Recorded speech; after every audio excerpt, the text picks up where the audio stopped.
Selamat pagi adik-adik, bagaimana kabarnya hari ini? Kakak harap kita semua dalam lindungan Tuhan ya. Sebelum kita mulai belajar, kakak mau ngajak adik-adik semua untuk berdoa bersama. Berdoa dimulai.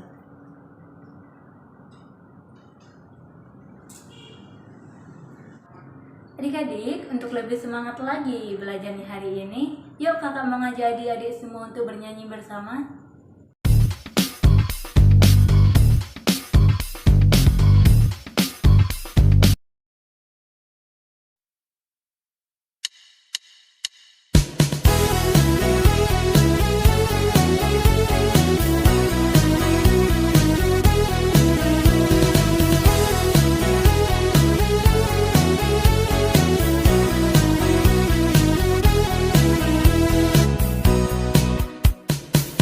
Hidup rukun di sekolah, hidup rukun di rumah, hidup rukun bermasyarakat, hidup rukun di mana-mana.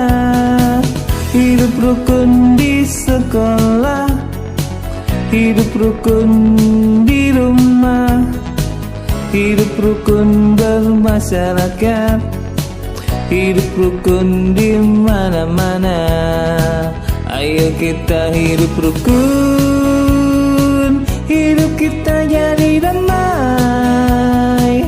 Ayo selalu rukun dengan siapapun dimanapun. Ayo kita hidup rukun, hidup kita jadi damai. Ayo selalu rukun dengan siapapun dimanapun. Ayo selalu rukun dengan siapapun dimanapun. Oke, sekarang kakak mengabsen dulu ya. Ada yang tidak hadir pada hari ini? Hadir semua? Ya, bagus. Kakak senang nih kalau semua adik-adik kakak itu rajin, pintar, terus keadaan kelas kita juga bersih dan rapi. Adik-adik, pada hari ini kita akan belajar tentang hidup rukun. Adik-adik tahu nggak hidup rukun itu di mana saja? Hidup rukun itu bisa terjadi di keluarga, sekolah, maupun masyarakat. Nah, sekarang kakak mau nanya, adik-adik ada yang tahu apa itu hidup rukun? Saling mengasihi, terus ada lagi? Iya, betul, saling mengasihi, saling menghormati, dan saling menghargai sesama. Adik-adik, di lingkungan rumah itu, semua anggota keluarga harus berperan untuk menciptakan hidup rukun. Baik itu ayah, ibu, kakek, nenek, adik, kakak, ataupun abang. Tahu nggak adik-adik, kenapa hidup rukun itu harus diciptakan di dalam rumah?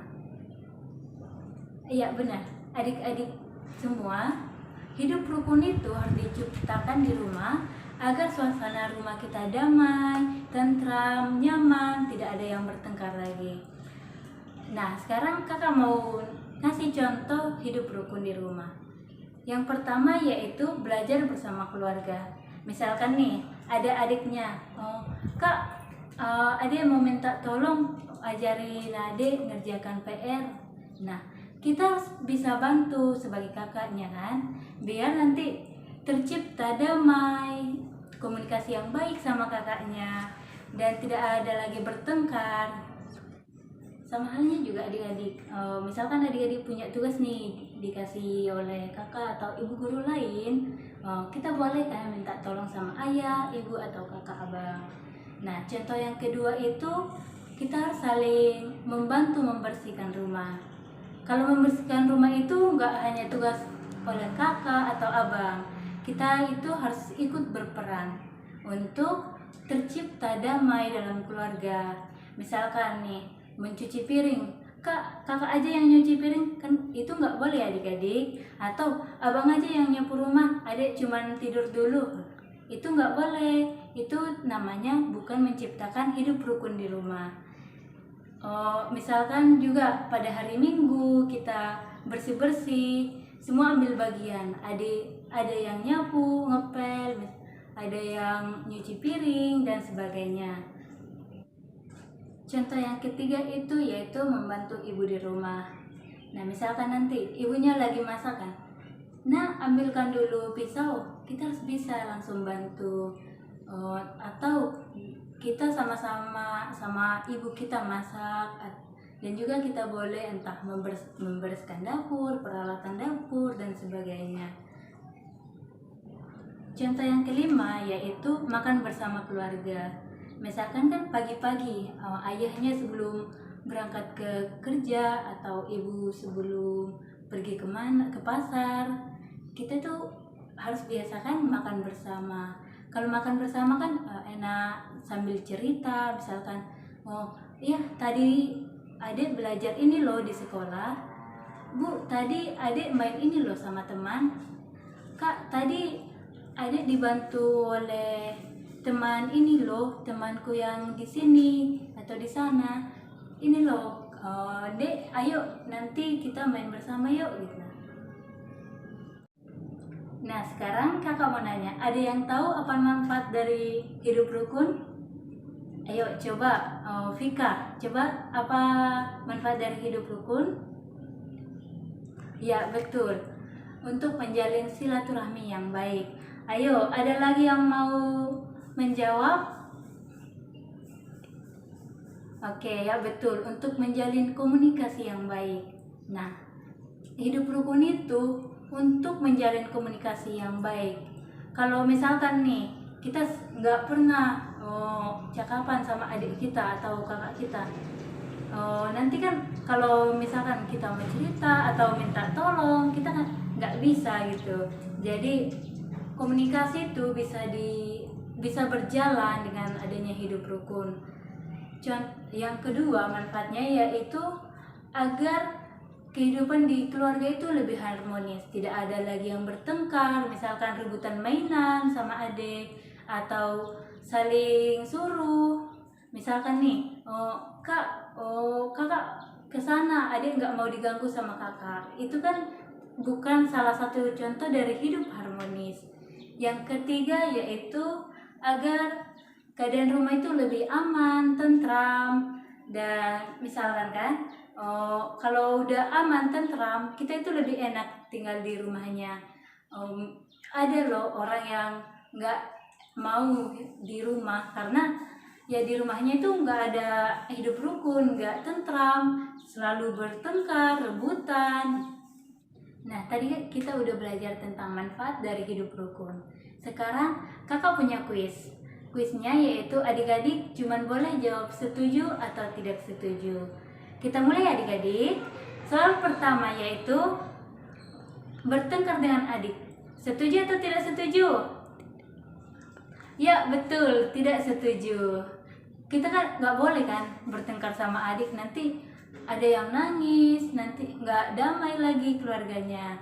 Yang kedua yaitu mengambil makanan kakak. Setuju atau tidak? Ya betul, tidak setuju. Yang ketiga yaitu membuang sampah pada tempatnya. Setuju atau tidak? Iya, setuju. Oke, selanjutnya kakak mau bertanya sama Kesha. Kesha, kalau misalkan di rumah itu kita selalu bantu ibu masak, itu contoh hidup rukun atau tidak? Iya, Kesha pintar. Itu adalah contoh dari hidup rukun. Oke, yang sekarang yang Raja. Coba Raja sebutkan contoh dari hidup rukun yang biasanya Raja lakukan. Iya, benar. Raja tadi jawabnya benar ya, Kak, adik-adik. Bahwa kalau kita makan bersama dan saling bercerita pada keluarga itu adalah salah satu dari hidup rukun. Oke adik-adik, siapa yang bisa mengulang pelajaran kita tadi? Iya, Lia, ayo silakan. Iya betul, hidup rukun itu saling mengasihi, saling menghargai, saling menghormati antar sesama. Hidup rukun itu diciptakan oleh semua anggota keluarga. Dan juga tidak ada yang hanya menjadi menang sendiri. Misalkan nih, oh, kakak aja yang nyuci piring atau abang aja yang bekerja gitu. Itu ya adik-adik. Nah adik-adik, sekarang tugasnya di rumah yaitu buatlah karanganmu yang menciptakan hidup rukun di dalam keluarga. Oke adik-adik, sebelum kita kembali ke tempat kita masing-masing, kakak mau ngajak kita untuk berdoa bersama. Berdoa dimulai.